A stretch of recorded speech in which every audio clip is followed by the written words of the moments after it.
Guys, I need to. I wanna get caffeine today. I've been off of caffeine for so long, but I wanna get caffeine. I had on the side. I started a little late today because I wanted to just give time because Zen was doing her thing, so I wanted to give a buffer. Also, Omi is saying words to me because I was watching him in a getaway while this was going on. I was cleaning out my cat throw up and all that. And I just gifted him. So I gave him some bits because he fucking he just had a really funny death. Listen to him.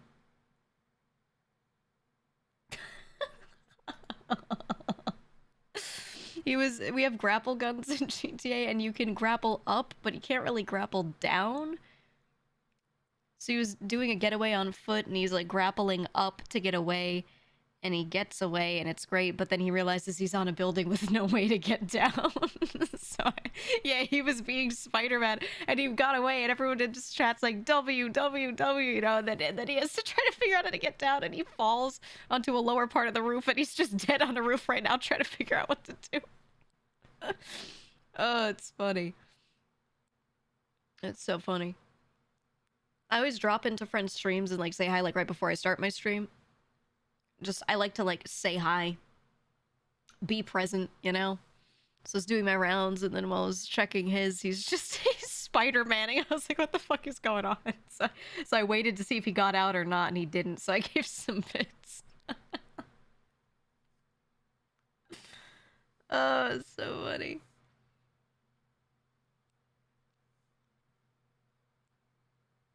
It was so fucking funny. Yeah, it looked like whatever they were doing was cooked, but I always do that if I hop in on a friend's stream and then something, whatever game they're playing or whatever thing they're doing, and it looks like it's cooked. I'll wait to see what happens, and then depending on what happens, I'll give them bits. I've been doing that for years. That's my tradition.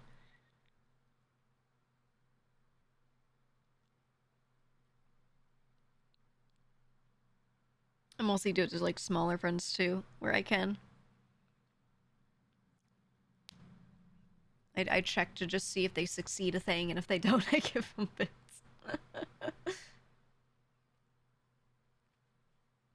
It's fun. But did you like Zen's new outfit? Did you guys see it? I didn't even know she was doing it. I just saw it got posted on Twitter, and I was like, oh.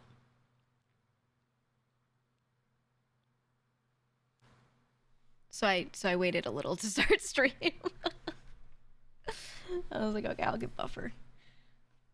I do have to do a call later today. I do have to do a thing.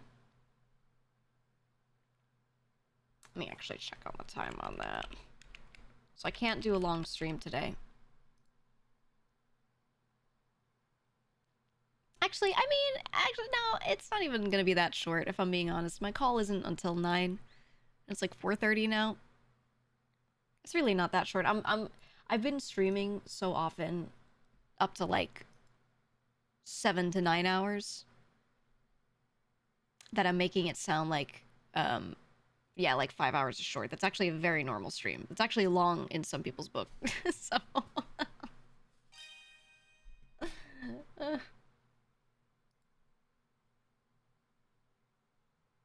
But yeah.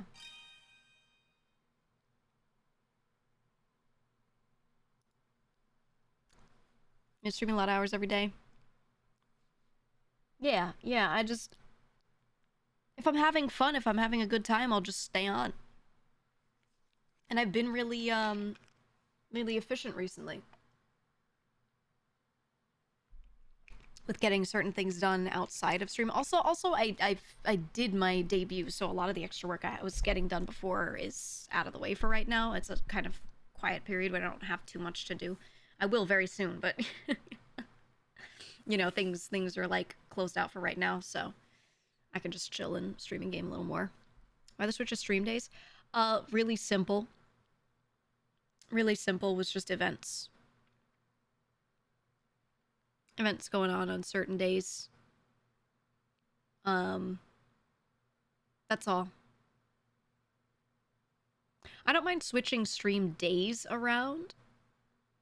I just always want to start within the time block of somewhere between like 1 and 4. I don't really want to start later than that. As long as I can start between those kinds of hours, I'm chill.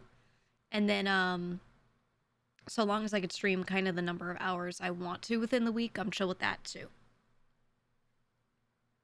So other than that, I don't really mind switching days around.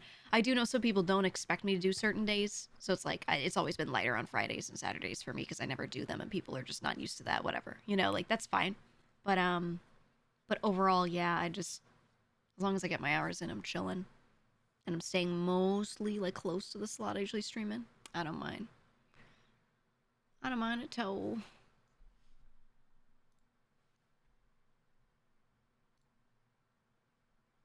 But yeah. So, and again, I have something to do Sunday, so if I stream a fourth day this week, it'll probably be tomorrow. It would have to be tomorrow. Sorry, I'm a little, like, when I talk today. Um, but yeah, so I got something to do Sunday. I'll probably stream tomorrow. I think next week will be normal days. There's a chance I might do Tuesday instead of Monday instead of Monday, but I'm waiting to see. Um, but yeah, we'll see what happens. Sounds like I need that caffeine? No, no, that would make it worse. I'm congested. It's just been so dry. I don't think I'm actually sick. I think it's just how dry it is. I've just been getting kind of scratchy. But also I've been streaming and gaming really long hours, so I've been using my voice a lot. So that doesn't help. It's not strained, it's just like dried out. Does that make sense? But we'll see. We'll see. You get nosebleeds this time of year? Yeah, yeah, exactly. Exactly. All right, an ad is about to play. I'm gonna let the ad play, and then we'll start after that. I'm gonna run downstairs and see if I even have anything caffeinated. I might not, so I might have to order something. We'll see. I'll be right back. Okay, I'll be right back. Let the ad go. BRB.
Okay, I'm back. I have a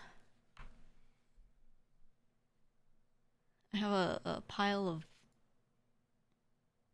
things on the floor. It's like a blanket and a hoodie that I had on my chair and some other things that I just kind of threw in a pile because I want to wash them all. So I collected them up.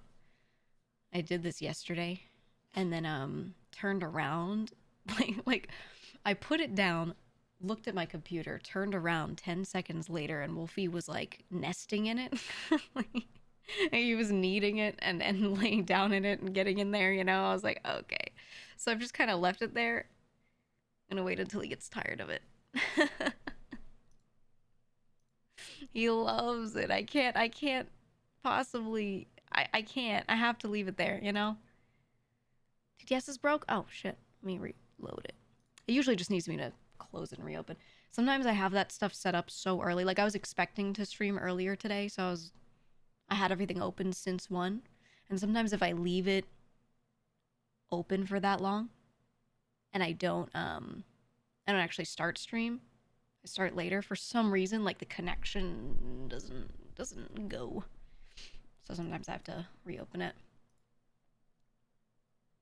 There we go. I can redo your DTS though, so you don't get scammed.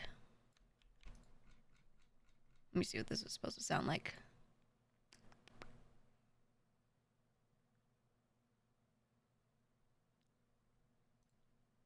Let me see. Who's that? Ew. Ew. I see.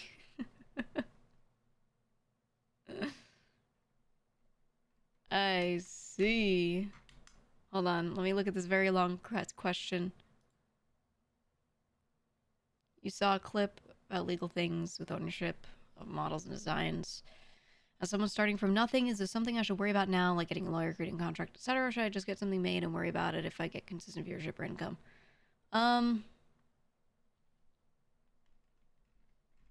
It's really like, I would say it's probably not worth the money up front to get a lawyer and create a full contract with it. If you're just like doing this for fun, do that if you have money. If you don't have money, you can do it yourself. Just know it might not be airtight. Look up what work for hire contracts kind of look like and read over samples of them and then try to craft your own. You're just gonna have to do it on your own. Or if you have a friend who's good with that sort of thing, have them help you with making an outline, whatever. Because you will have to pay a lawyer for like an hour of time or maybe more to do that. And if you're just doing this as a hobby, you know. But, you know, the worrying sentence for me is, well, it's not that worrying, but should I get something made and worry about it if I get consistent viewership / income? That if is such a big if, and it's like a 0.00001% chance, you know? So don't even factor that in.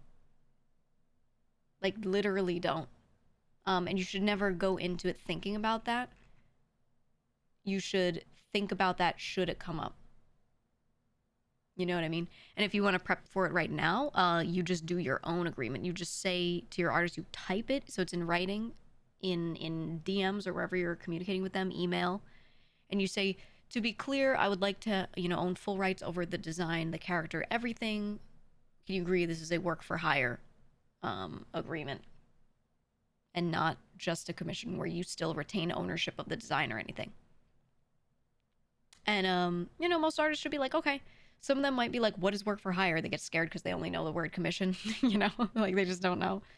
You just be like, it's just a legal thing to make sure I retain rights to it. You don't own the design.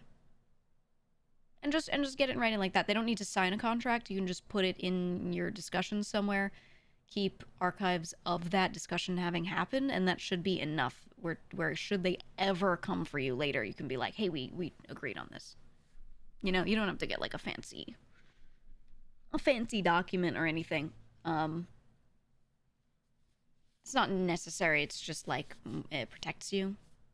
Sorry for this. I mean, you had to type all those words to ask the full question, so it's fine. It's fine. If it was a paragraph full of fluff, I'd be mad, but it was fine. It's good to at least make your own design yourself, even if it's not a great drawing. Yeah, I did that for my own, actually. For my first, my 1.0. I can't draw for shit, but I still, like, got an outline of a body and drew over it and had reference images to other things that were similar, saying the metal should look like this type of color. You see the way the metal looks in this drawing? I want it rendered like that. The color of it should look like this fabric. And I had all these references put together like a mood board, and then the actual line art on the body, I drew myself shittily, right? And I just said, this is kind of generally what I want it to look like. Can you make it good? Right. And then that way, right, the concept art was mine. So what I was hiring the artist for was taking mine and tweaking it, but no matter what, the character and the concept was 100% mine. And I didn't really do it that way because I was thinking about that. I was thinking about protecting myself legally. It was simply because I already knew what I wanted for the most part, and I was down to have an artist tweak it, but I knew the basis of what I wanted. And then, you know, into it, I realized, you know what, it's really good that I did that. Because, I own the concept.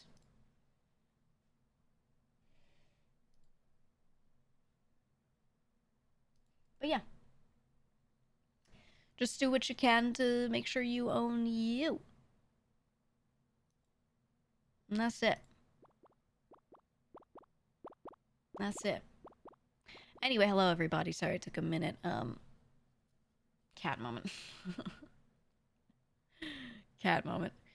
Started late to give Zen some time, and then my cat he threw up. And I have these new rugs that I got, you know, and they're not that new, but they're newish. And they're textured. They're textured.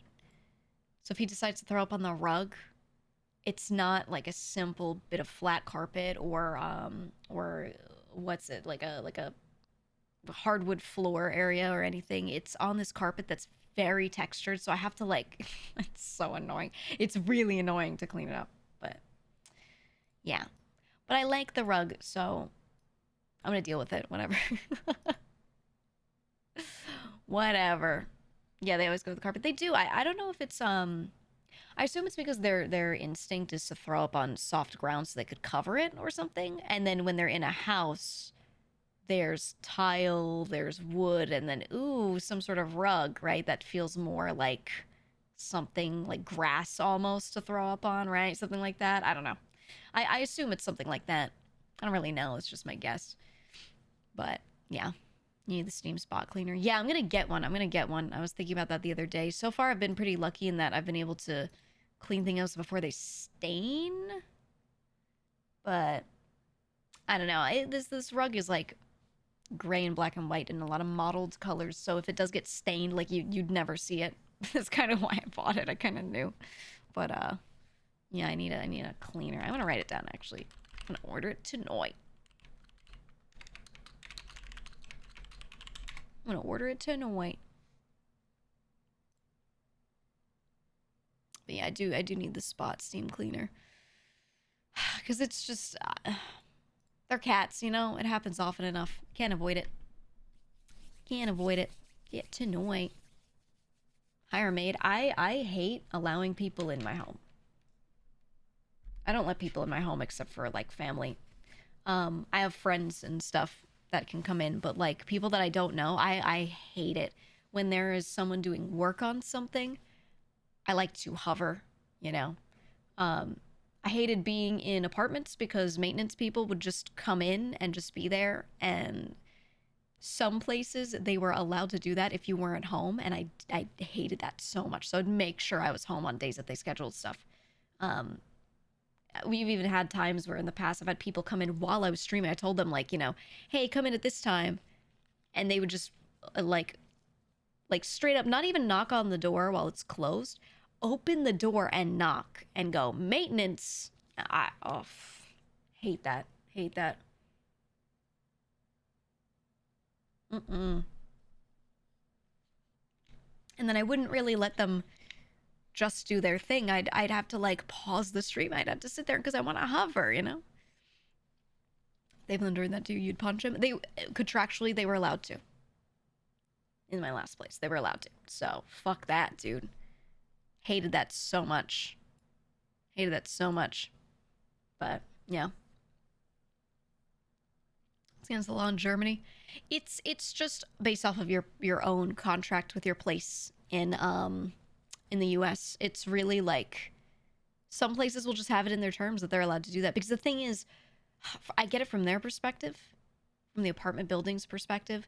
If you wait and you always have to wait for people to be around, it takes forever to get anything done. But also, people don't even like, they don't stick to it. They'll be like, oh yeah, show up Thursday, I'll be there 3 to 5, and then you show up and they're not there. You know? And then you have to call them, and like now your maintenance guy, his scheduling's all off. You're paying him for time that he's not using to actually do anything, etc., etc. So yeah, it's all not good. It's all not good. Yeah, Batten. Yeah, exactly. Exactly. But yeah, my last place wasn't too bad. It was just a couple times that it happened, and I was like, brother, please. Please. I would tell them, make me your first or last slot, you know, and I'll make it work. I would get up early and everything and be available for them to come in at 8 a.m. because everyone else wants them to come in the afternoon. They don't want them there in the morning. So I would pick the undesirable time slot because I could just be awake. It's fine. I didn't have to work too early. Didn't matter. They'd just walk in while I was streaming anyway. Very annoying. Very, very annoying. Your last place changed the locks on your entire floor the wrong day by accident. Oh, that's fucked. So fucked. Oh my god. Oh my god. Yeah, no, I'd be so pissed. That's why I'm glad to own something, because while there is still communal stuff here and there in here, at least like no one's walking in, you know? I schedule them in, I talk to them, we make it happen. They're not, they don't have it. No one has a key to my door, right? Like no one just has a key floating around. That was the thing that made me most uncomfortable. While it's incredibly rare that someone does anything nefarious with that, I just don't like that. That the fact that there is a key to my place with all of my belongings in it that is not just with someone that I gave it to, you know? I don't like that. Then again, that has to happen, right? So, yeah, I'm just relieved. I'm just relieved. It's nice. Thanks for teaching me how to smoke. You're welcome. You're welcome. I will sit here and hold it and never smoke it. Why? Because it's about the vibes, okay? You know, Mouse had a cigarette toggle on, or not, sorry, it wasn't even a cigarette toggle. I'm speaking incorrectly. She had a PNG of one that she, like, stuck to her face very poorly, and it wasn't even part of her model. And someone started, like, getting really upset and telling her she was promoting smoking to kids. I was like, do you run up to strangers in public and tell them that when they're smoking? Like, you're making it look cool for the kids. Also, her audience doesn't really have kids in it. I was like, who fucking cares? Like, that's the fault of the parent. I don't know, man. Smoge. Smoge. I stick a fat doink to my model when I'm with friends. That's what I'm saying. I found something to be mad about, finally. Yeah, that's how it feels, right? People are just walking around, just waiting for something, and they see a thing, and they're like, ah! They come alive. They can become activated. That was you? Sure, sure, sure. I don't know, man. It's so stupid. Stick a slot machine to your model. Yeah, I should get, my next class should be Gambler, and I have things that are references to it, and it's just still an RPG class, and we don't actually gamble, but I should do it so that people get mad. Because references to it make them really upset. I can't do it, man. People don't understand. They don't understand when something's actually influencing someone versus when something is just aesthetically related. Yeah, I'll get the 18 plus rating for the slot machine that I'll have embedded on my forehead. Make it crypto gambling. Yeah, yeah. Look what GEEGA taught me, Smoge Gamba. So true, so true. I mean, I've spoken about it before. Yeah, it's terrible. shouldn't promote it to kids, whatever, blah blah blah. Like, I think we're all in agreement there. But I'm not gonna put 100% of the fault on somebody because they did a thing in front of people and that other person saw it with their eyeballs and their brain was like, I am now going to do this. Like, people do stupid shit all the time. If that's the case, we should cancel every YouTuber who does everything stupid ever, right? Like, come on. You know? I don't know. We can't have these different standards. It is what it is. It is what it is. People will do things and they'll be like, oh, it's always because of outside influence. But like, at the end of the day, if you have an addictive personality, you gotta take fucking care of yourself. All right? And if you're an adult and you were influenced by someone else, yes, they influenced you, but they didn't hold a gun to your head and make you do it. You can't pretend it's like all because of them and it had nothing to do with you, you know? You know what I'm saying? That's crazy. Absolutely crazy. And there's a difference between just doing something and telling people you should do this, right? If someone's just like smoking on stream, they're just living their life. It's different if they're holding them up to the camera and then being like, buy this one, this brand's great, you should do that, right? Like, totally different vibe. So, I'm just saying. They still chose to do it. Yeah, exactly. Almost every sports game has sports gambling ads all over the place. Yeah, it's actually a really big pastime for a lot of people. And there are people that get way too into it and have huge issues and get addicted to it. There are also people, a lot of them, that just do it for fun sometimes because they find it fun. That's it. You know? That's it. So, I don't know. Whatever.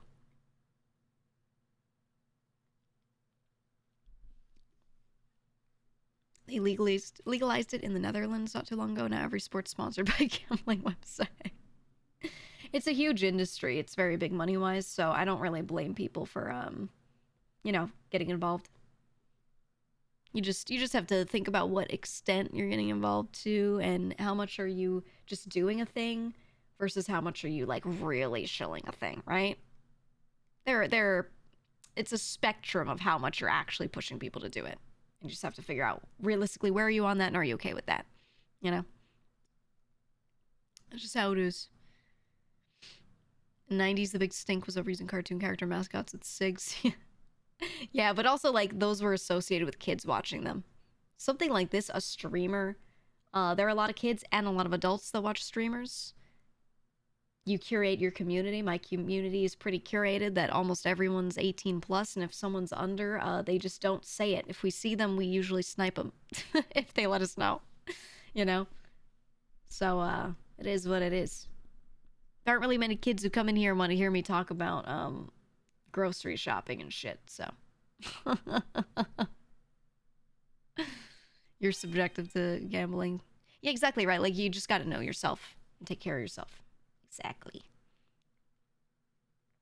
Exactly. But there have been cartoons for forever for adults. Yeah, like you said, Ren and Stimpy, stuff like that. It's just a form of media. It's not for kids. You make a show for kids the same way you make shows with actors for kids. Yeah, The Simpsons, it's for adults. Even Family Guy is for adults, right? So when people are really focused on the cartoons are for kids thing, they just have their eyes closed. Head in the clouds, you know what I'm saying? I mean, there's a distinction between playing money to see if you have good luck and believing you'll surely make it big. That's the toxic mindset. Yeah. That's what I'm saying. You used to watch a streamer that would sometimes announce free V-Bucks gift cards to anyone under 18. Fast way to weed them out. Yeah. Hey, I want to help the kids out. If any of you want free V-Bucks, I'm doing gift cards. That's actually a good strat, yeah, to get them to be like, oh, me. That's funny. Hey, I got Robux. Oh man. That's good. That's good. Switch 2 raffle now. Did you guys see the Switch 2 announcement? Ooh. Let me get the picture. I'm excited. I'm really excited.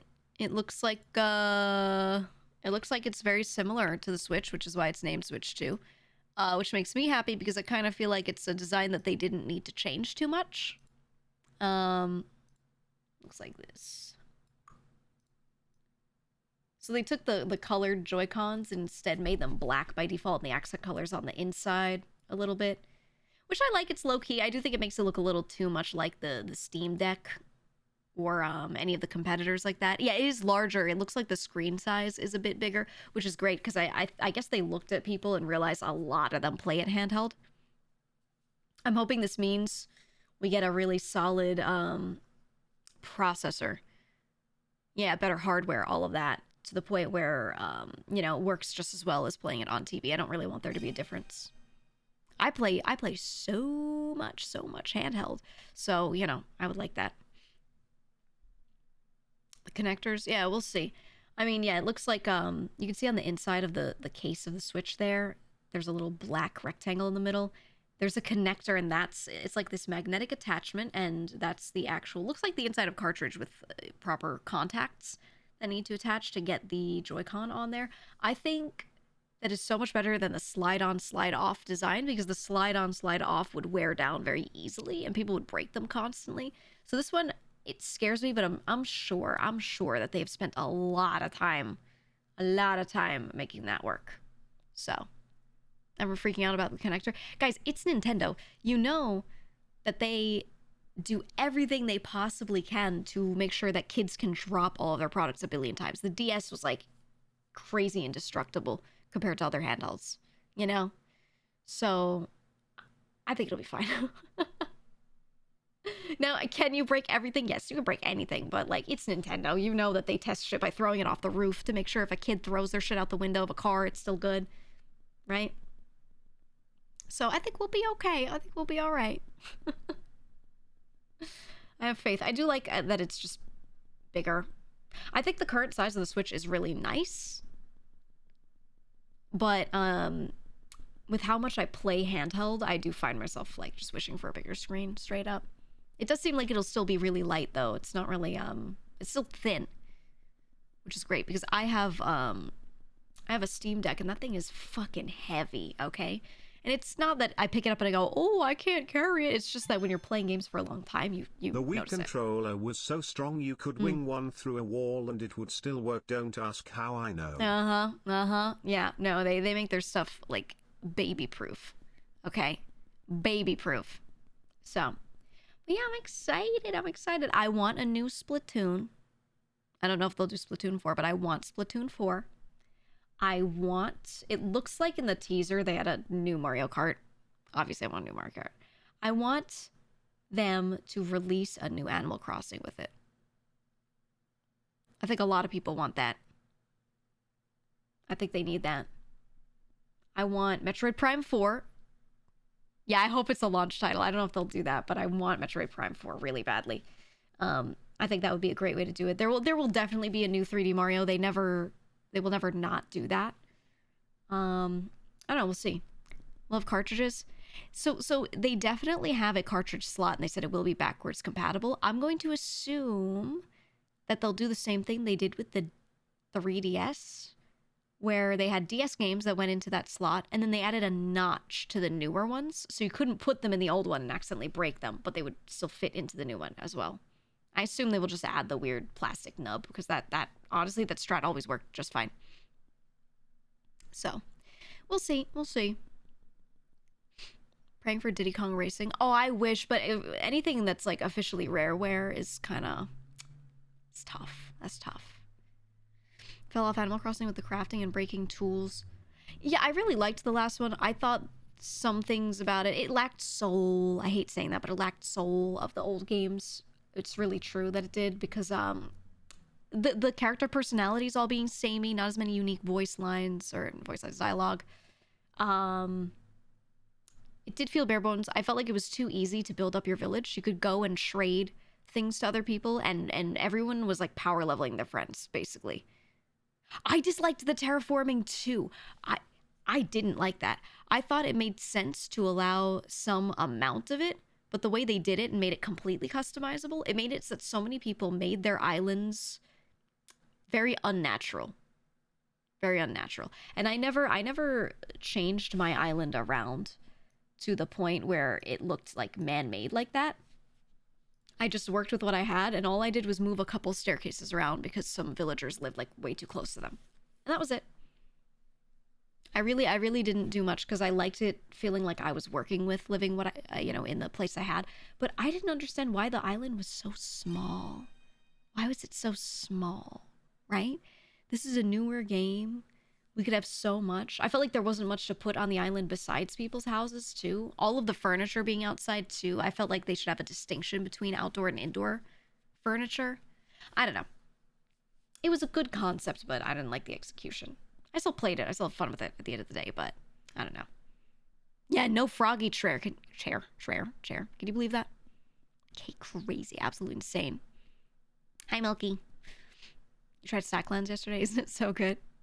They have a lot of new ones. That company, Sock Pop, does like a new game every almost month. They do it so often. You should try Clicky Land. It's another one of theirs. I like that one. I like that one a lot.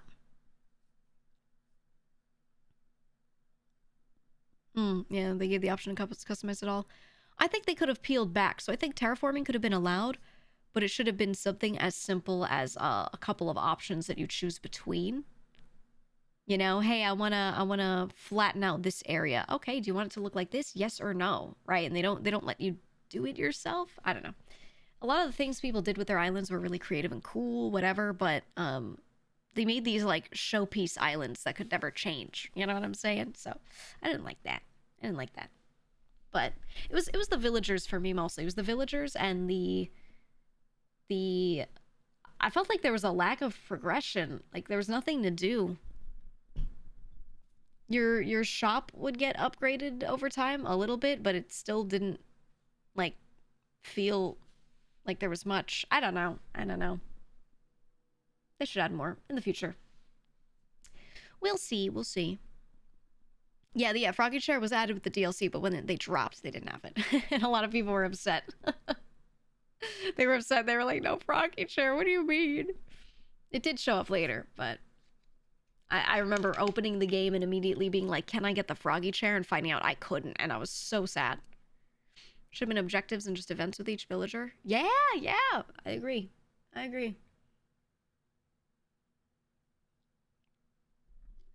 don't know. Maybe it'll get better. Fan base too, because people were selling villagers sometimes for real money. Yeah, they made it so that you could get any villager you wanted, right? You could just you could use their cards. They had that, it was like the Amiibo card system. And you could just get those and then scan in the villager you want, and then they would visit the next day. So people would just speedrun getting the exact villagers they wanted. And I thought that was cool, but like it was too much. I think they should give you a slot to be able to invite one that you want. And if you want to get a different one, you have to get rid of that one. And you can't scan in your whole village, you know?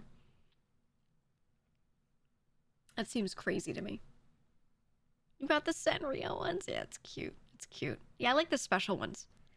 But being able to scan in every single normal villager was kind of crazy.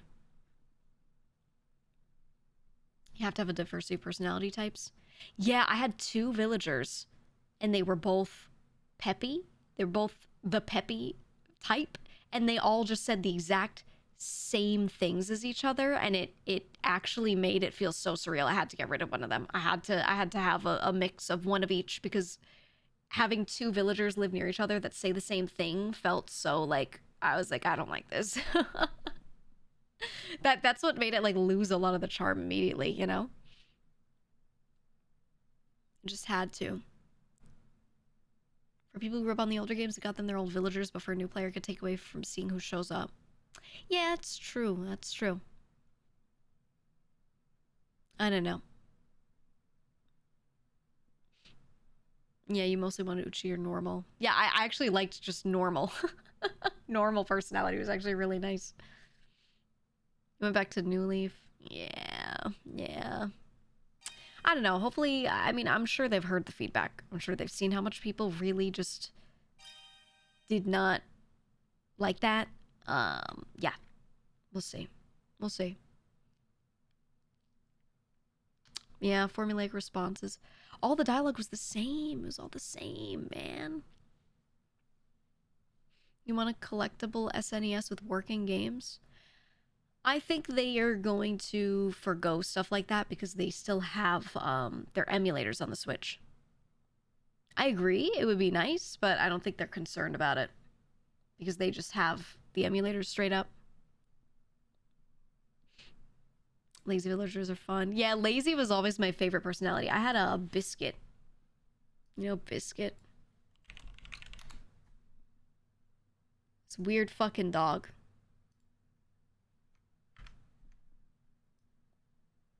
I always loved Biscuit. Hold on, I'm getting a picture of him. I'm getting his picture right here. There we go. Biscuit. Look at that guy. Look at this motherfucker. I always had Biscuit. And Biscuit would forget everything, and he was stupid. He was a stupid dog, and I loved him. I loved him. I love this dude.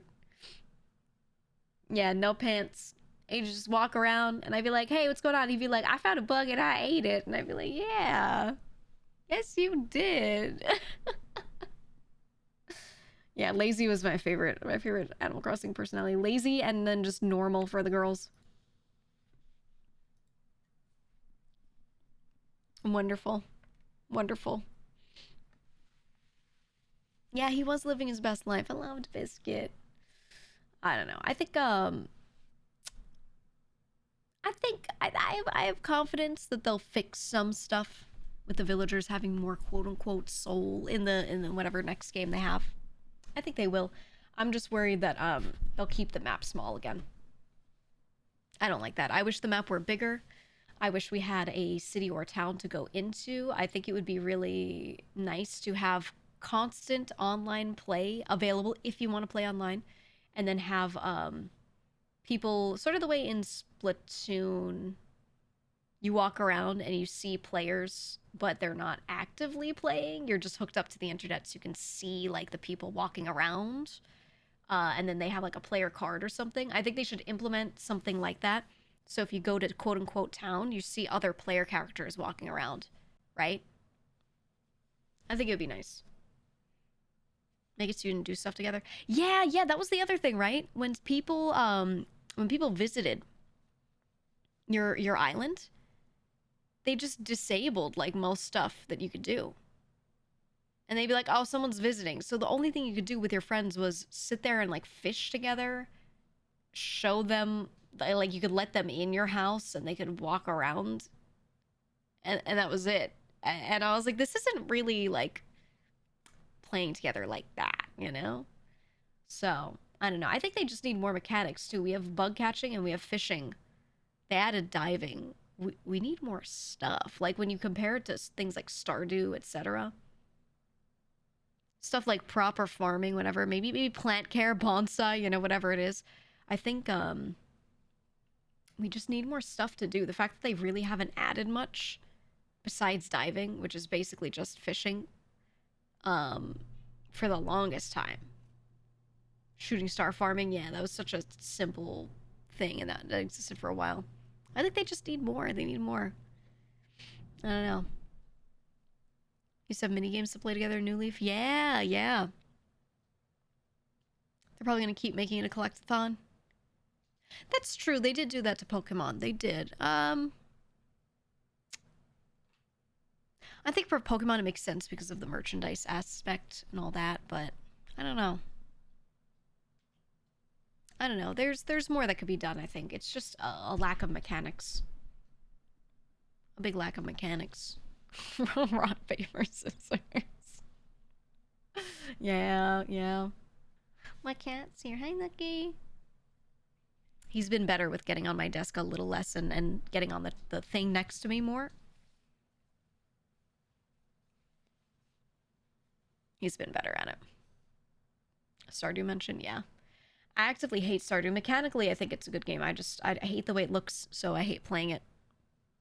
I could never get into it because I always thought it was like ugly, and something about the color palette, the way everything is rendered, and the character portraits and like everything. I don't know why. I just get horrible vibes from that game every time I open it, and I want to close it. Like I think mechanically it's well made. Okay, mechanically it's well made. I just cannot stomach the game. I hate when I open it. I hate looking at it. Everything about it. Even with mods, I don't like it. So, meh. I wish I liked it. Mine feels the same way. I know, even with mods, I don't like it that much. I think, it should be cuter.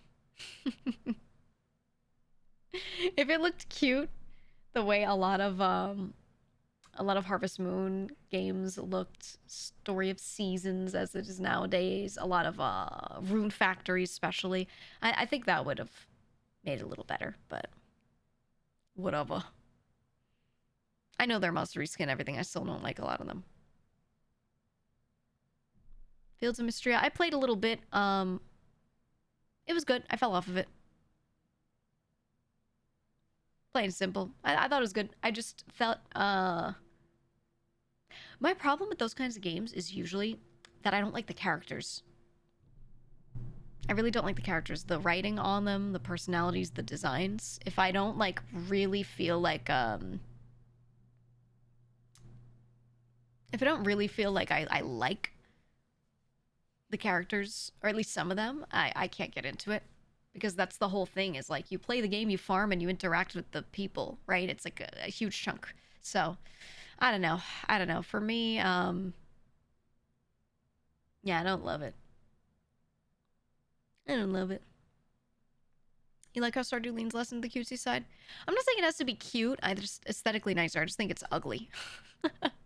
It's ugly, and to be honest, there are things about it that are like a little scary, right? Like it's unsettling, and it's just from the execution. Not that they were trying to go for that, so I don't like it. In Storage Seasons, Harvest Moon, if you pass out from overwork, you wake up to a town member concerned for your health, and Stardew, the local hobo, picks your pockets. Yeah. Well, that's fine. That doesn't make me want to play one more than the other or anything. I think it's the actual writing. I don't know. You don't want to be told that they become likable later. Oh, yeah. And you know what? Also, like, a big part of the appeal of those games are also, like, the romance options and things, right? And I felt like maybe some of the female characters were better, but all the male characters just fucking sucked. All of them sucked. I don't think any of them looked good. I don't think any of their personalities were good. All of their writing was terrible. I thought they were just all awful. Genuinely, they were all terrible. I didn't like them. You know? So I was like, what? Why would I not romance only the women in this game? I didn't understand, like, why the characters were the way they were. I understood why they would have them have some of the quirks they had, but the fact that they just stayed terrible the whole time, I was like, eh. I don't know. I didn't like it. I wasn't a fan. I was not a fan. You like the look of it? And that's okay. That's okay. I'm just saying, for me, you know? Meh. I didn't like it. You didn't find Stardew engaging enough? Yeah, I didn't feel invested in the, any story going on with it either. 'Cause, I don't know. It was very like, we are a nice, small farm town. Corporation bad. Capitalistic company doing well bad. And I felt like that was like that was it. You know, yes, there were side plots and all these other things, but still, like, a lot of it pointed to that. And I was like, okay. All right. It felt like something that I wouldn't necessarily always disagree with in certain ways, but the way they did it just was so like boiled down to that, right? Right? Like the way they wrote it was literally like, there are these evil guys opening a supermarket. Ooh, we hate them. And I'm like, what? They actually made it like, yeah, they did the most annoying way possible. Exactly. Like the idea wasn't bad. It was the execution of it felt weird. It felt weird, man. I don't know. People pretend it's cozy, but you turn to Gordon Ramsay when you play with someone. Me too, me too. I like to lock in. I like to lock in because it becomes an efficiency thing for me. For sure. For sure. They're looking for a fun, casual time, not looking through to see shades of gray. I think it is a mixed bag. Some people are, some people aren't. And I won't say that, you know, I mean, how many people play the game? It's a fuck ton. I wouldn't say that most of them are looking for a fun, casual time. It's going to be a lot of mixed people.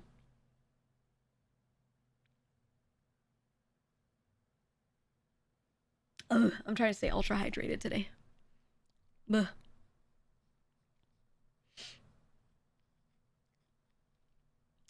They have an axe to grind against Walmart. Yeah, it was, what was it called? Joja Mart came in and they were like, oh my god, these guys selling products here, they're so bad and everything is soulless and it's awful and horrible. And I'm like,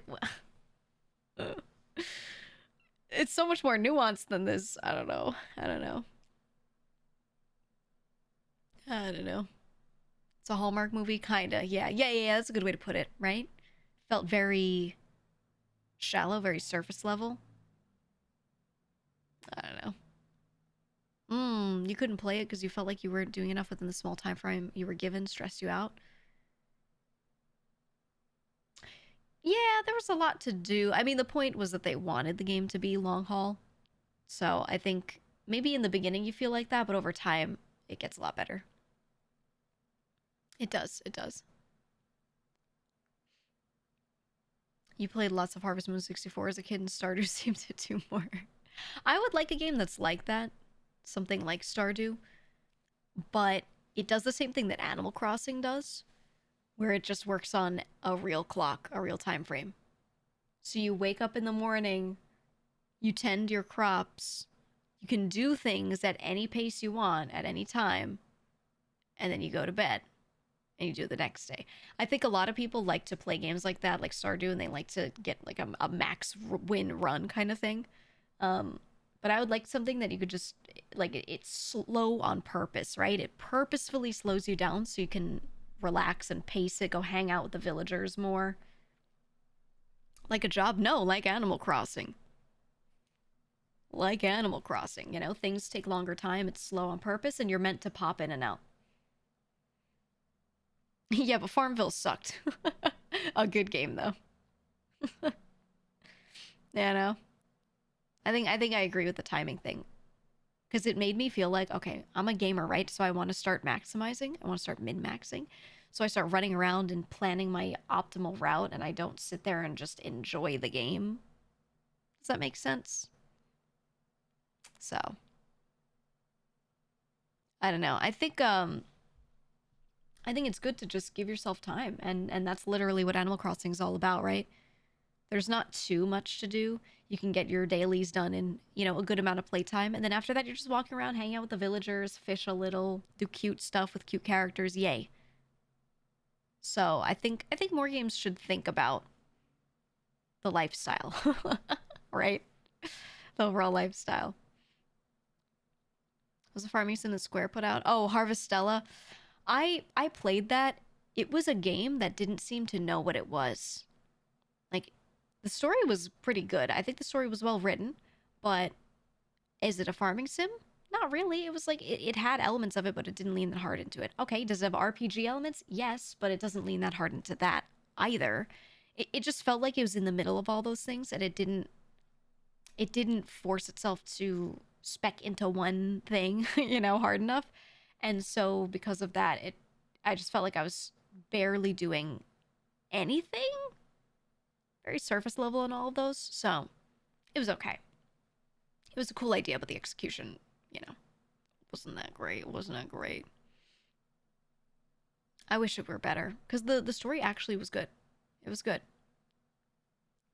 Yeah, it was sort of like Rune Factory, but Rune Factory does it better. Straight up. Yeah, I said Harvestella before. I already said that. It is that one. It was cool, but I don't know. It was beautiful. Yeah, no, the art was gorgeous. The concept, the world you're running around in, everything was beautiful.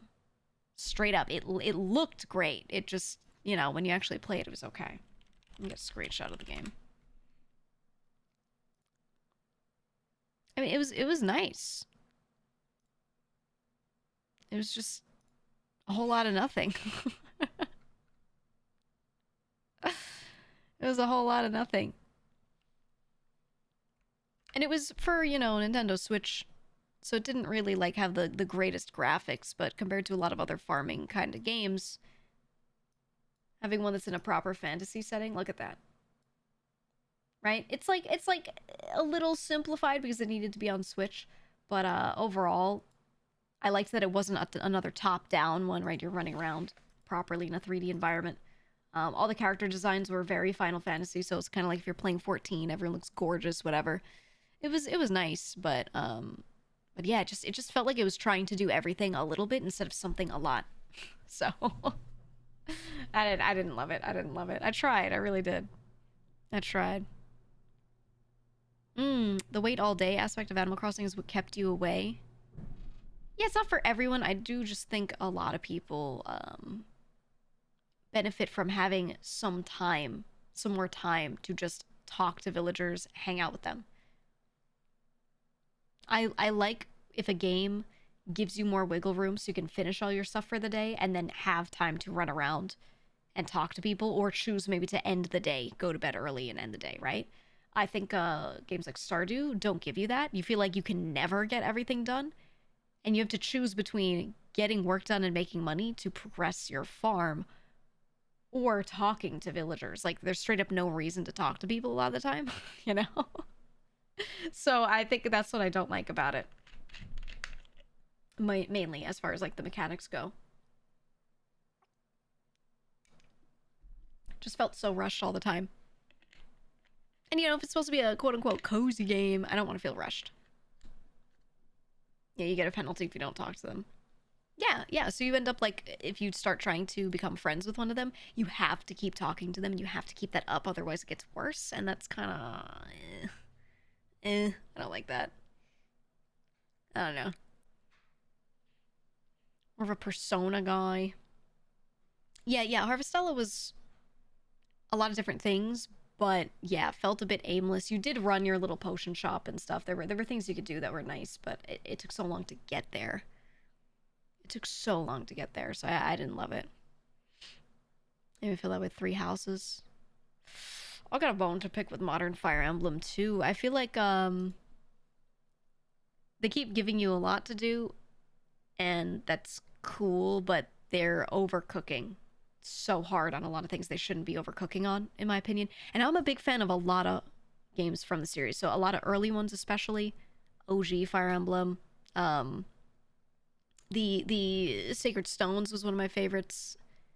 I liked all the ones like GameCube. All of those were great. Um, and then we start getting into more of the more recent handheld ones, and first of all, they went crazy. Yeah, I love Path of Radiance. Love Path of Radiance. But they went crazy on the romance and like the weird babies from the baby dimension thing. We didn't need that, you know? And they could have explained that better or changed around better, but the fact that you can get like all these child characters between all these other characters, it was just weird. It was too much. I think some of that was okay, but yeah, the fucking baby dimension was weird. Just make that a continued part of the story. Time skip, and then if you have certain characters together, then you end up with their combined kid, right? Just time skip it. Like, don't. Like, why did we have the baby dimension? They wanted them in the story right now, and I'm like, what is? Ugh. I hated that. I don't know. And I think the romance options between the different characters, it was nice for them to expand that, but I think they did too much. I think they did a little too much with it, so I don't know. I don't know. Shouldn't just be a stat increase type thing, though. Yeah, some of the plots were cute. Some of them were really a lot of nothing. I wish they did more with it, too. To be honest. I feel you. You never got to play the GameCube ones? Oh, you should. You should. Like actually, really, you should. Because there's some context on the baby dimension. So, basically, they wanted you to be able to have characters romance each other. And then you take those characters and child characters made. So what they did was, I believe it was like the father is what the character like is predetermined off of. So every male character had a kid that they would have, and it was a pre-made character. But then their hair color would be different based off of who their mother was, and it would affect stats a little. So what would happen is they would romance each other, and you'd get them to like top romance level with each other. And then their child would become an available character, and you'd basically go to another dimension, another plane, and meet them there. And it was essentially just that time worked differently there. And they just had their child there, and then the kid was like essentially old enough to be put on the battlefield, or so they would say. And it was the child dimension, straight up. Like they just decided to let them happen. Yeah, you'd play a mission, recruit them, and they're in the party. Exactly. You'd go there and do a mission there. And it was just a way for them to let you have their adult child just show up, but not affect the timing of the story, because you can have two characters only romance each other really fast, or it could happen later in your playthrough. So they wanted them to just be able to do that anytime and not force that to happen all at once. I think it should have been forced. I think you should have the characters romance, whatever. And when you get to a certain point and you time skip, whoever is that close to each other, then their kid becomes playable later, maybe. Like, that would make sense, but the baby dimension was how they decided to do it. I don't know. It's a cool idea, but so weird. So weird. Yeah, hyperbolic time chamber for the kids. Straight up.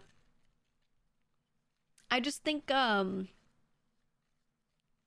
I think it's fine that they want to let a lot of romance things happen in those games, because people are very invested in the characters, and people love that stuff. It's fine. But just the baby dimension's gotta go. It's gotta go. You're like Fate's Story. Yeah, did you guys play Engage? Oh, I thought about playing it on stream, and I ended up starting it on my own because I waited for some reviews to come out, and I was like, oh, people don't like the story, huh? Mechanically, it was good. I think playing it, if you ignored the story, it was fun to just sit there and play. It wasn't that great, but wasn't that bad. You know, it was pretty good. But yeah, the story was oof. And how can you do that? How can you be so good on the gameplay and then so bad on the story, right? I was like, no. It's really fun to play through if you just straight up ignore the whole story. I really genuinely enjoyed it. From, yeah, a lot of people in chat saying they like the gameplay. I felt the same. I enjoyed it from a gameplay perspective. Straight up. I loved it. I just don't think about the story. Just don't think about it. You know? Don't worry about it. Toothpaste designs. Ugh. Character design was good.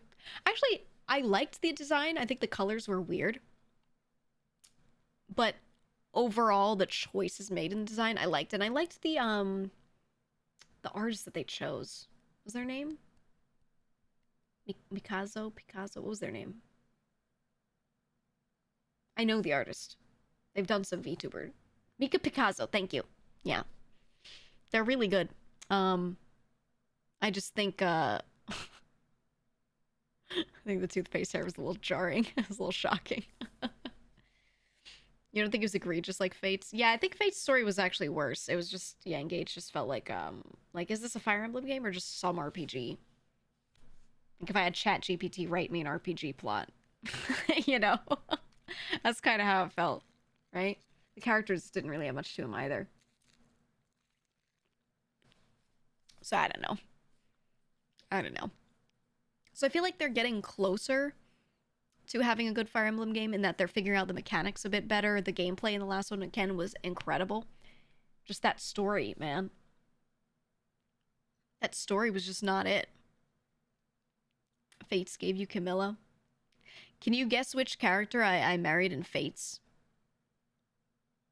I played the other version, the red one, the past one. Not the past one. The tradition one. What was his name?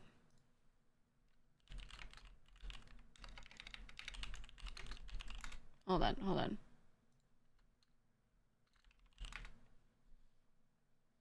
List of characters. What was his name?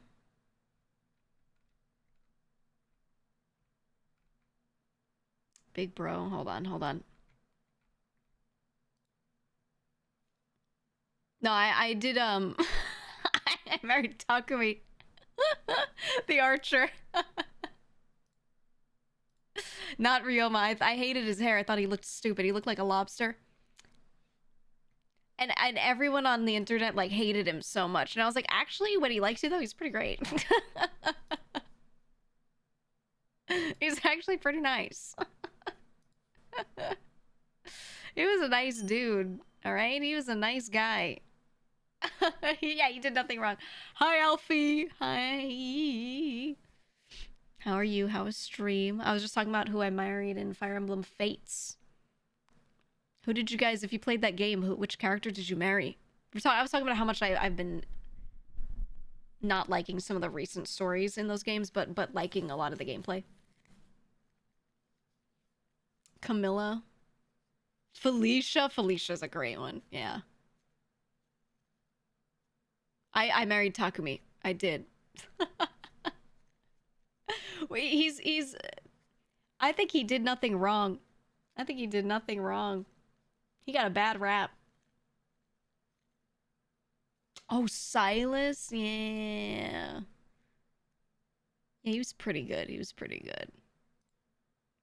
I liked Tsubaki a lot as well. Tsubaki was great. He was wonderful. He was wonderful. They didn't have too many great options in the game overall that you could actually be with, I felt. But they weren't too bad. I remember one of my brothers really liked Charlotte. He loved Charlotte. That was the blonde one with the big bow on the back of her head. He loved Charlotte. Takumi was one of the more interesting characters, though. That's exactly why I just wanted to see more of like what his story was and the character development.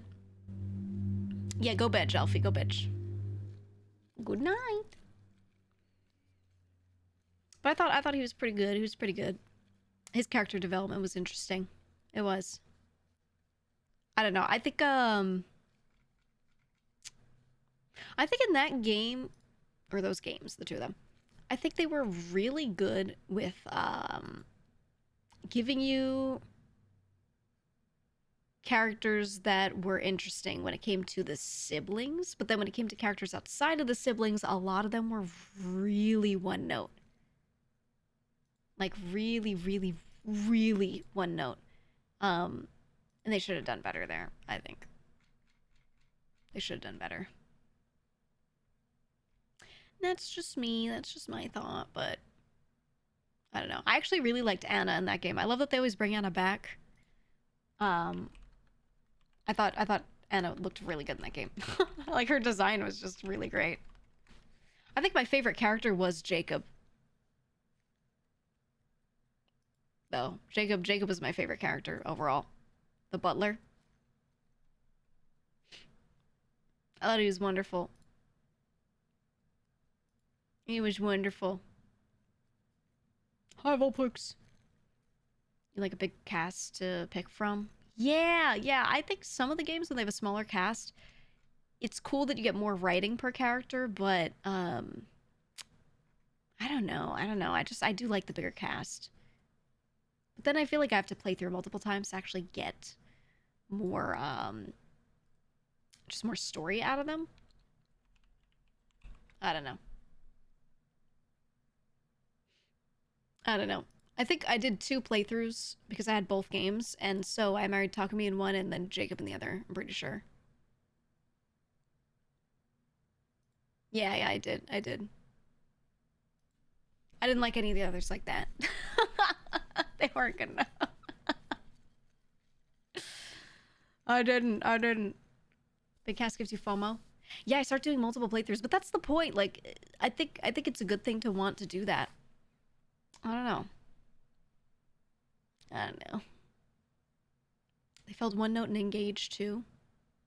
Yeah, right. Like everyone had a character trait. Like they had a D&D character sheet.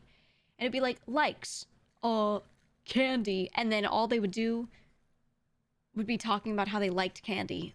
Or you'd walk up to the character and be like, what are you doing? They'd be like, nothing, puts candy away. You know, like it was just like that kind of writing for every character. And it felt very, you know, like we could do better. A 10-year-old could write that, you know what I'm saying? I think the dialogue choices weren't bad, but they just, the topics were always so surface level. For sure. But we'll see. I mean, they keep doing well with some things and poorly with others. Surely they'll get it right one of these days on all accounts, right? Surely. I don't know. It is suffering the same as Animal Crossing, and that's the thing. I've noticed a few Nintendo titles doing that. But there are other Nintendo games that have great writing, like really good writing. So I don't think it's just a Nintendo thing. It's just those individual teams not quite settling on, you know, what should be done. Maybe they don't have the right staff for it. I don't know. I don't know what it is, but eh. You liked Echoes because of the voice acting. Yeah, I think, how do you guys feel? Do you prefer a game like that be voice acted or no?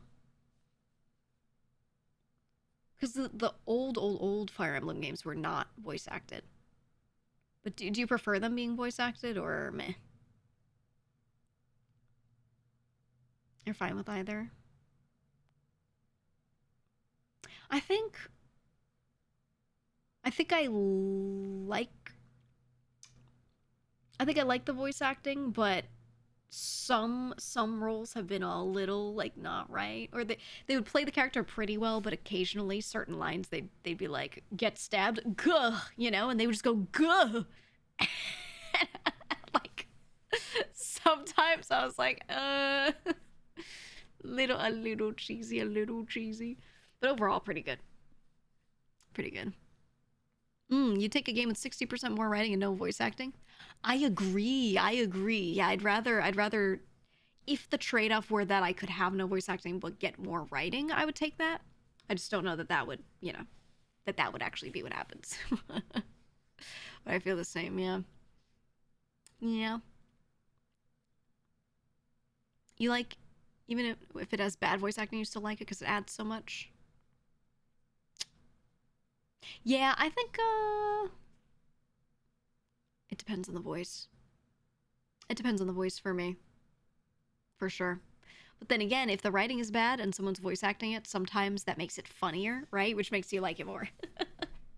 Personally, I think, you know, you get a little bit out of it because you're watching a voice actor try really hard to make this terrible line sound cool, you know, and that could be really funny. That could be really good. It could be a little iconic. A little iconic at times. Yeah, if it's a little campy. So I like that. Obligatory Disco Elysium mention. Yeah, it's still on my list. It's just one of those things I don't ever see myself streaming. Not on main, at least. I feel like it would be too much. Too much. For what I usually do.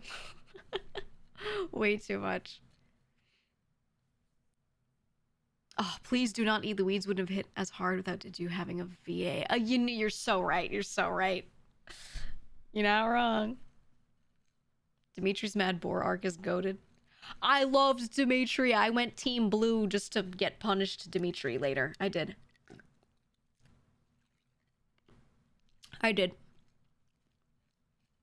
Absolutely. And a lot of people were like, he's an asshole. You can't fix him. And I was like, I'm not trying to fix him. I'm trying to have my character marry the incredibly broken dude. Like, that's the point. We're not trying to fix him. Yeah, he's an asshole, but he's strong and cool. So whatever. Everyone was like, you should go Team Yellow because the guy's nice. And I was like, that's boring. That's not why I play video games. I think in real life, you should want someone who's really boring and nice. I think that's great. But when you're playing a game, oh, no thanks. No thanks. I bet he thinks about war. That's what I'm saying. All that dude did was think about war and revenge. And I was like, look at that. That's an ideal man in a fantasy setting. Okay? In a hypothetical fantasy setting, he's ideal. All right? Plain and simple. It was peak. It was peak. 3 Shades of Jerk. That's basically what it was. Forget 3 houses, man. 3 shades of asshole. You think Disco Elysium is the best story game ever made for you? A lot of people have said similar strong opinions in the chat. Strong opinions about it. I don't think, I don't doubt it. I don't doubt it. For me,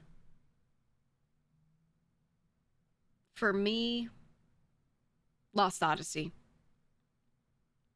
If we're going to pick a game that just had my favorite story in delivery, in the way it was written, in the content of it, the topics it was about, everything, Lost Odyssey is, to me, number 1. Peak. Absolute peak. For one that maybe the delivery of it was like not even there, but I still absolutely loved the story of, even though it wasn't much story. Hot take, okay, but a game that just always kept me wondering about it and always kept me wanting to know and thinking and enjoying. It's a game with practically no story. It's Shadow of the Colossus. I don't know why. I like it so much. But I like that it's all environmental storytelling. It's all guesswork. And I think they give you the perfect amount of crumbs that they drop in front of you. So you're watching like a silent film, right? I loved the story within that game, but it was just so tiny. Yeah, you do get some in Ico as well. There were 3 games. There were 3 games in a chain that kind of had little references to each other. But yeah, I loved Shadow of the Colossus so much. So much. Highly recommend. I wouldn't recommend playing Ico, though. I don't think it's a horrible game. It's just tedious, and it's not my favorite gameplay. I played it because I like the creators, and I'm going to play anything they make. And it's related to Shadow of the Colossus, so for me, yay. But I don't want to replay Ico. I'm okay.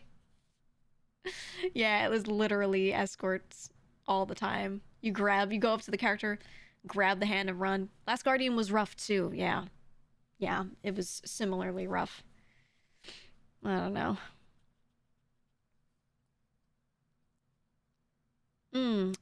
While not necessarily a story game, abstract game you really liked was Hyper Light Drifter.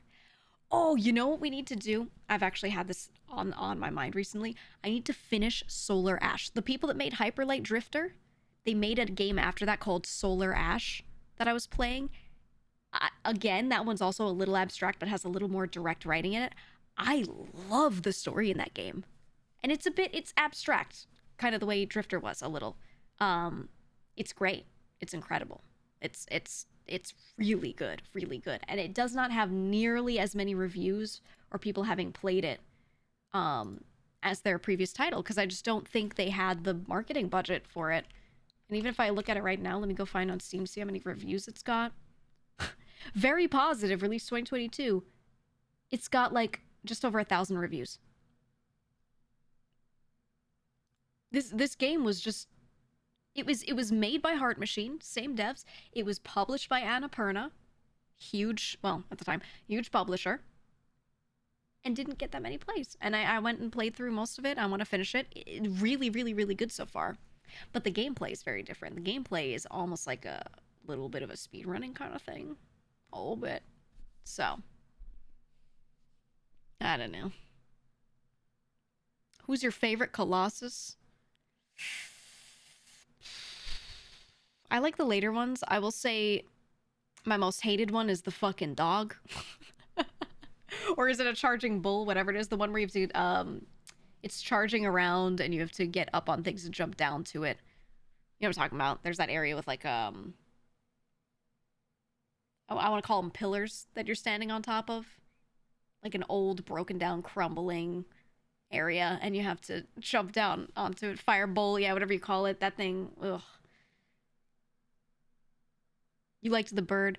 Oh, the sandworm. Yeah, yeah, yeah. Goes crazy. Goes crazy. Yeah, it's supposed to be a bull. Yeah. That thing, fuck that thing, dude. Very annoying. You like the electric eel? I think the fight kind of in the water with it coming in and out of the water was really visually beautiful. Visually beautiful. I liked it. I want to do Shadow of the Colossus soon. I'm finally getting myself to fucking deal with it and go ahead and set up my capture card with the PS4. It's just really annoying because every time I try to change inputs on my capture card, it just decides to stop working. It's okay working with my Switch, but if I unplug it and plug it back in, I have to do that like 8 times, and one of those times it will work. On the 8th try, it will decide to read in the input, and it's even more finicky with the PS4. So I'm like wary to schedule in that because I might plug it in and it works that morning, and then I start stream, and then I go to turn it back on and it doesn't work again. And sometimes you have to restart the computer as well, and it's you know, not really a thing you can even like do midstream. You just have to stop the stream for that. So I'm kind of like, ugh. I want to do it though. I'll just power through. I'll power through. I've been saying I'll play it for a very long time, and then you know that issue has always kind of been there. Replace the capture card? No. I have replaced my capture card many times to try and fix that. It's just Elgato products, man. That is just how it is. That is just how it is. I feel like I'm gonna go hunt vampires, or I am a vampire here and I'm not telling you. Hey, maybe you should have been there for the lore where I said I was a vampire hunter right now. Mmm. Mmm. You got a Elgato? Spotty. You got a $20 capture card? Worked perfect. Yeah. I know, man. I know. It's like that. It's like that. I've been considering in the future getting one that is, you know, directly in the computer and not a separate product. And maybe that'll work. Maybe. We'll see. We'll see. We'll see. Calling us newbies out? Yes. I'm guilting you into watching the VOD. That's my secret strategy. That's my strat. That's how it works. All according to plan. But anyway, yeah, when it comes to story games, I loved the abstractness in Solar Ash and in Shadow of the Colossus, but I think Lost Odyssey was peak for me. There are a lot of really good games, but that was my favorite. I actually really loved the story in Tears of the Kingdom. I thought it was done really well. I think it was a little weird if you played Breath of the Wild first and then we're trying to make it fit together, but if you take it as its own game and just don't worry about Breath of the Wild, it was really good. The only problem was that you could get the memories out of order, which means that everyone's experience with it could be different, but I really liked that it was possible for it to be out of order, because then as I'm kind of picking up bits and pieces and I'm putting things together, I'm realizing stuff, you know, and I don't know, I thought it actually made it more interesting. So I liked that you could get a little out of order. I just think certain parts of the story should have been locked behind learning other things first, because you could just get the last 2 bits of lore first, you know. And then just be like, how the fuck did we get here? And that's still interesting, but you know, I think they should have done it in chunks. Like the first third of memories, you get them in any order, piece that together, and then the second third of memories, you piece that together, and then the last bit you piece together. You know what I mean? Like they should have added thresholds or put them in brackets like that, in my opinion. But yeah, there is a way to find the order. Main story takes you to it. Yeah, but so many people just ignore it. So many people do. It's crazy. Oh, you dislike getting the same lore drop after every dungeon? Yeah, they should have had a different one depending on the order you did, and the fact that you finish a dungeon and then they give you the same exact lines. I didn't like that. That felt like such a cop out. Like, it's Nintendo. It's the Zelda team. They should have been able to just write a few versions of it depending on the order you went in. But I think they know that people don't want to do multiple playthroughs of that game. So they probably just wanted people to get the same experience. I think they just executed that wrong, personally. I don't know. I don't know. You never finished Breath of the Wild and still haven't opened Tears of the Kingdom? Dude, Breath of the Wild is great, but just don't even finish it. Just go open Tears of the Kingdom and start playing it.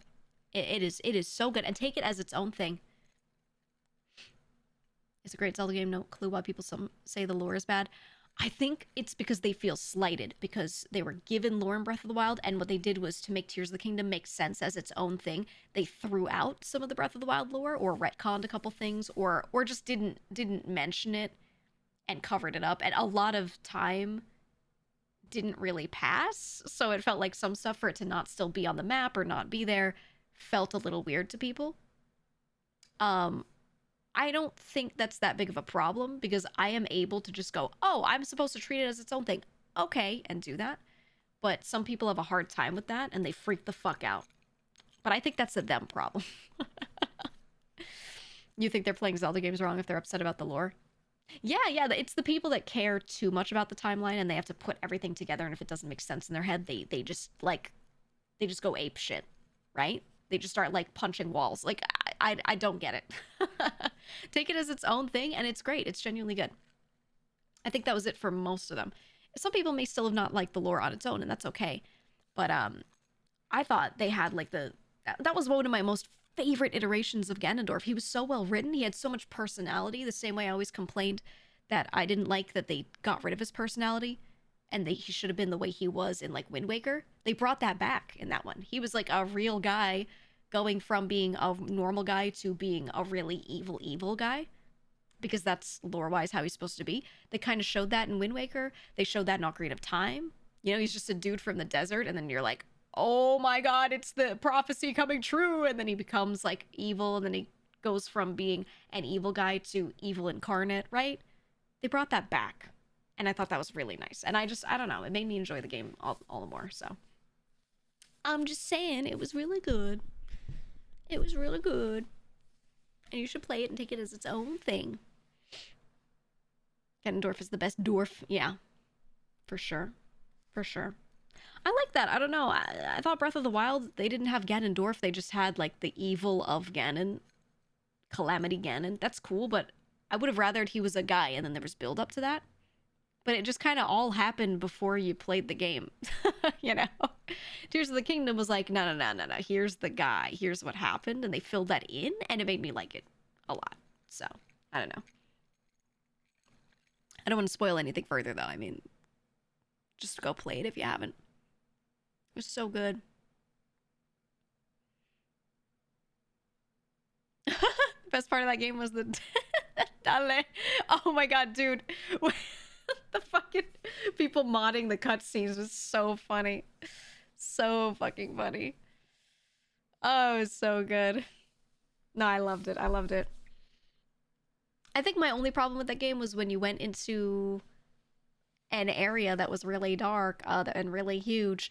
There wasn't enough stuff to do down there, but at the same time, I think that was the point of it. I don't think it was supposed to be a super filled out area. I think it was supposed to just be like this huge dark thing, and so I didn't really hate that much. It just felt a little empty. Maybe they should have added another collectible down there or something. I don't know, but it was nice. It was nice. You liked it more than Breath of the Wild. Yeah. Ocarina of Time, Deku Tree had that wisdom vibe. They really nailed that. Yeah. I think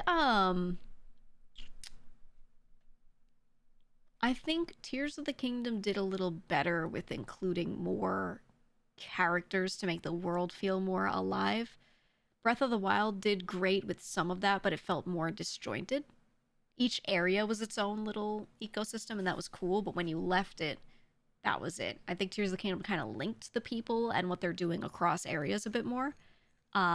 So I think they just tried to make that world more, like, more lovable straight up, right? Like, you just enjoy the whole world as a thing more. I think they did a good job. A good job.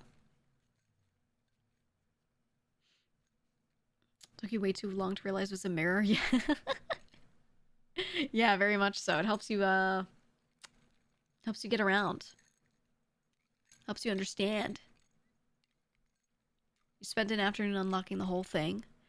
It's huge, isn't it? I really liked what they did with some of it though. If it was a little too big, but overall it was cool. I don't know. I thought it was a pretty goated Zelda game. And people that I see complaining about it for the most part were just like too attached to Breath of the Wild. You know? And the fact that it changed anything about that but still was linked made them like really upset, and that's, you know, a them problem. That was just a them problem in my opinion. I was like, I don't know. I just separated. It was cool. It separated in my head. Majora's Mask as your favorite characters? Yeah, I mean, of all the games, that was my favorite one. Okay, that was straight up just my favorite Zelda game to this day. They did a really, really good job in making it mechanically interesting, but making a lot of the characters in the world have things to do with each other. That town was so filled with people with all these conflicting and crossing storylines, and that was great. I think I would like more of that. In a lot of more modern games, I feel like they're really working on making each town be its own thing and feel very breathing, living, but it's always like just somewhere in its corner of the map, closed off. You go do your story there, and then you leave it, and you have no reason to go back, right? So I prefer when games give you a lot of reason to keep going back and forth. Characters from certain areas know each other. They change what area they're in here and there. You know. You know.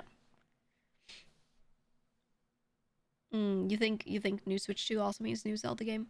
I hope so too. I would like one that is a little more linear. I did like the open world feeling, but I like the linear progression between everything. I think Wind Waker did it best in my opinion, where that was an open world and there were certain things you could do in certain orders, but there were big phases to the game. Very big phases. And so you'd go to these different areas. Some areas you couldn't do anything in. Some areas you could do something in, but you can't do a full, you know, go into certain dungeons or whatever. I don't know. I think they did a great job with that one. And I feel like with Breath of the Wild, Tears of the Kingdom, it was more like do everything. That was just what you were given. Do everything. Do it in whatever order, and that's okay, but I don't know. Skulls, thank you for the 5. Thank you so much for the 5 gifted subs. I appreciate that. I appreciate that very much. Very much. Did you play Echoes of Wisdom? No. It's on my list. It's on my list to play. I have it queued up. I'm finishing a different game on Switch. I'm finishing Potionomics. I'm completing my Potionomics run. I went through a lot of it and stopped for a little bit, and then now I'm doing all the end game stuff. So I really like that game. So I'm letting myself finish that, and then Echoes of Wisdom is the next one. Are there any Zelda games you have not played? I don't know. Let me see. Get a list of the games. I'm sure there's one I haven't played. Oh, Zelda games. I love Zelda 2. Hot take. Hot take. I loved Zelda 2. No, I played Four Swords. Let me see. Okay, here's the list. Legend of Zelda. I played that. Zelda 2, yes. Link to the Past, yes. Link's Awakening, yes. Ocarina of Time, Majora's Mask, yes. Seasons, Ages, yes. Four Swords, yeah. Wind Waker, yeah. Four Swords Adventures, yeah. That was the GameCube one. Minish Cap, yeah. Twilight Princess, Phantom Hourglass, Spirit Track, Cyber Sword, all these, yeah. Link Between Worlds, yeah. Triforce Heroes, yeah. I actually really like that one. That was cute. That was the DS one. Breath of the Wild, Tears of the Kingdom, Echoes of Wisdom, yeah. Okay, remakes. Maybe some of the remakes I didn't do. Link's Awakening DS. No, I did that. The X, rather. On Game Boy Color. Ocarina of Time Master Quest, yes. Ocarina of Time 3D, yes. Four Swords Anniversary Edition, no. That's the one that I don't know. Wind Waker HD, yeah. Majora's Mask, Twilight Princess HD, both of those, yeah. Remake of Link's Awakening, yeah. Skyward Sword HD, yeah. Okay, maybe I did play all of them. Spin-offs. Link, The Faces of Evil from 1993, no. The Wand of Gamelon from 1993, no. I've seen those, though. That's, like, ancient. That's ancient. Tingle's Balloon Fight, nope. Crossbow Training, yes. Hyrule Warriors, yes. Cadence of Hyrule Cryptid, the Necro Dancer, yes. Hyrule Warriors, Age of Calamity, yeah. Okay, yeah, I played, like, basically all of them then. Never mind. I thought there was going to be something that, like, I didn't know. But yeah, no, I did all of them. Yeah, the Tingle stream. We need the Tingle stream. We need to do Tingle and, we should play Crossbow Training. Real big stream day. No, I played almost all of them, though. It's not really that many games. Like, it is, but it isn't. I don't know. I liked all of them. Call yourself a Zelda head? I like it a lot, but I'm not one of those people that, like... How do I say it? I don't care that much about the meta around it. Okay, I like the games a lot, but I don't care that much about the actual timeline, how things fit together, all that kind of stuff. So I like it, but I don't like that part of the fandom, the people that care about that shit. We've talked about the timeline before, and we've said, like, there are cool things about it, but I don't care that much. Yeah, not part of that cult, right? Exactly. That kind of stuff is just... We're okay without it. We don't need it. Link Faces of Evil has this famous line of the villain going, "You must die," that Game Grumps parodied over and over. Oh, I know. The "You must die" is a classic. I've seen that game played. I've never played it myself, though. What game do you feel that way about? I don't know. I think one of the games I've picked apart the most, and I feel like I know the most about, might be Outer Wilds. I've thought way too much about that game and replayed through bits of, like, areas and looked at everything a billion times. I feel like I'm pretty damn good on the lore there. I feel really strongly about a lot of the lore around Pikmin, actually. And not that there is a lot of lore, but I just feel very strongly about the Pikmin games. And the whole series. Like, there's a lot there. There's a lot there, and I care about it. I do. I don't know if I really, like, would get argumentative about the lore about any game that much, though. You watched an hour-long documentary about bulb orbs last night? Did you really? Oh yeah. Mm-hmm. It's real good, right? It's real good. Deep lore of Ultra Kill. Ultra Kill is great, but it's just a lot of biblical references, so there isn't too much deep lore, to be honest. You thought they would ruin Outer Wilds with the DLC, but they cooked. The DLC was so good. I didn't love the difference in mechanics somewhat, because it just was a little less my type of game to play through, if that makes sense. But I still loved it. And the story was so good. The story and the area you explore was so good. So good. And one of my most favorite things is anytime anyone I know is playing through it, I will sit there and I will watch their entire playthrough. The whole thing. Because I love seeing people understand and come to an understanding and interpret what was happening in the base game based off of some stuff in the DLC. I love seeing what they can put together. I get frustrated, but I don't say anything when they, like, don't put some stuff together. Surely with the release of Switch 2 we'll get a Wind Waker port, Praj. Oh, I hope so. I love Wind Waker so much. Divide Skulls, thank you again for the 5. Thank you. Zen not reading any of the dialogue. I was ready to crash out, dude. Zen was just, like, running around and not reading anything, and I was like, you're literally not gonna enjoy this game. And then she says the game is so good, and she said she finished it off stream, and I'm like, okay. There's part of me that's like, all right, buddy. Prove her it didn't happen. Wait, maybe I could check on Steam. I don't know if she has that available for me to see. I personally hide all that stuff because then people, like, ask me too many questions. Can I see what games she's played?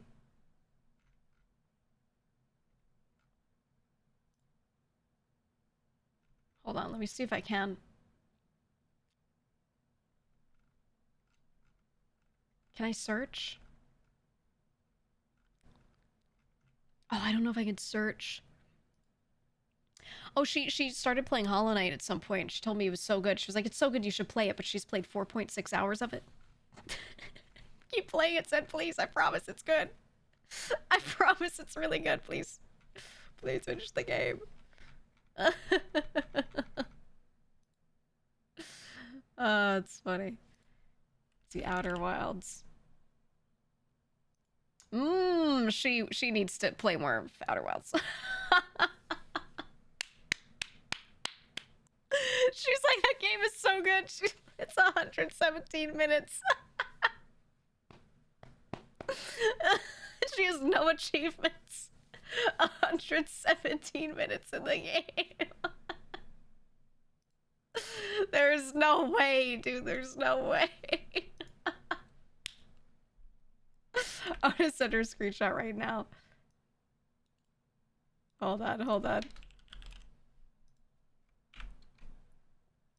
Hold on. Sending it to her.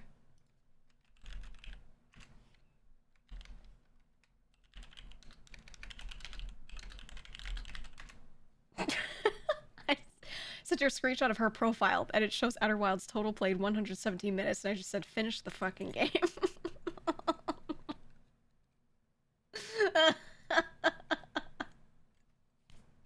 That's so fucking funny.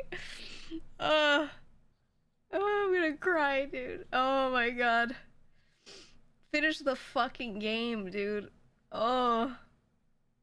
It's funny as hell. Ugh. She loves space. I wanted her to play it because she loves space. Like, Zen actually just loves space, astronomy, all of that. Topic of interest, you could say. And I want her to enjoy it. I want her to see the things. We sit there and we won't leave until she finishes it. I should I sit there and make her play, and I provide commentary, and the whole time I go, nope, read that. Nope, nope, pick up that scroll, put it in the wall. Okay, read that. Read it. What does it say? Read it out to me. Read it out to me right now. Read it. I should do it. Oh my god. I'm crying, dude. That's so funny. Is she still streaming? Hold on.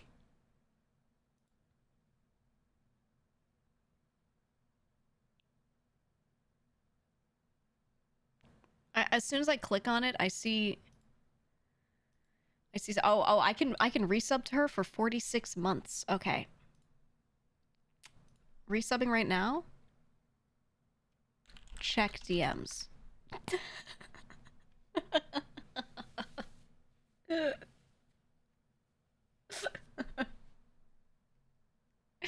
Check DMs right now. Using my resub message to make sure she hears it. She says, literally, I was just talking about you're insane with that. Or is she talking to a chatter? Is she talking to me or to a chatter?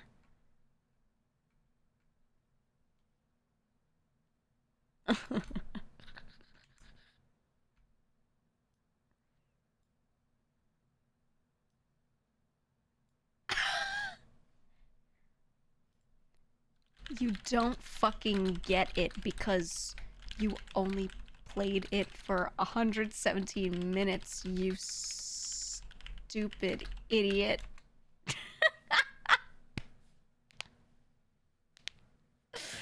But you love space. Ren, thank you for the 5. Thank you for the 5. It's literally a masterpiece. It is.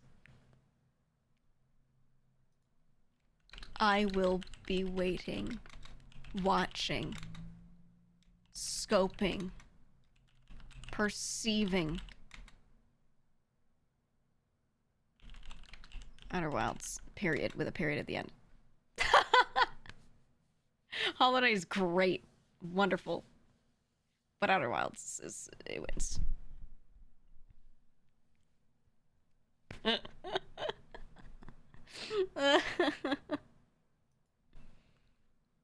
Both are good, but there is a clear winner, and Outer Wilds isn't nearly as long. That's right. That's right.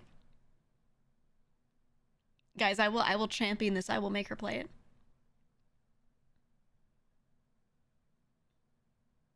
I'll make her fucking play it. All right. Well, we'll figure it out. She'll get there. She'll get there, and I'll make sure it happens. But she won't read. Well, that's the thing. Okay. Okay. If I go to our DMs and I search the word read, okay, in my DMs with Zen. In April of last year, I sent her a DM that said, Zen, please read in this game. I promise you, the learning process is so fucking cool. But also, with the reading UI, you can press left, right to see more pages. UI doesn't make it obvious. If you can't figure out what to do, go to the ship log, enter rumor mode. There you go. I literally asked her to read. Please read in this game.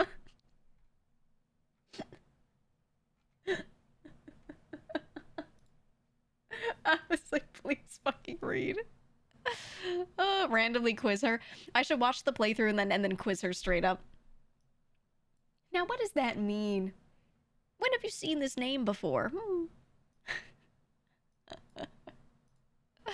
Oh, it'd be funny. It'd be funny.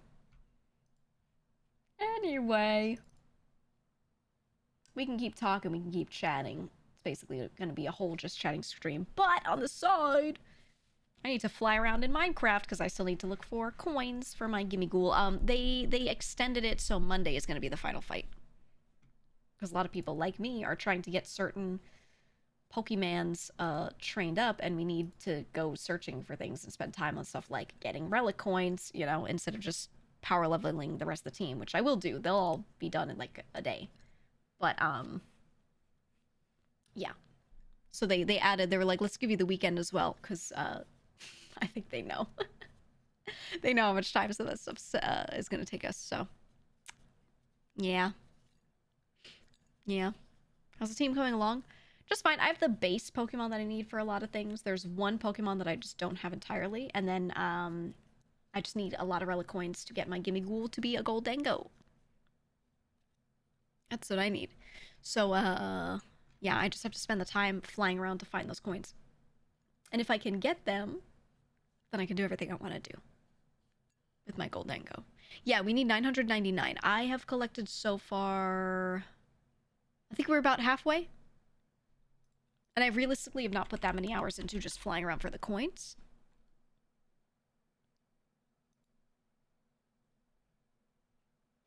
So let me do this. There we go. It's hard to get those.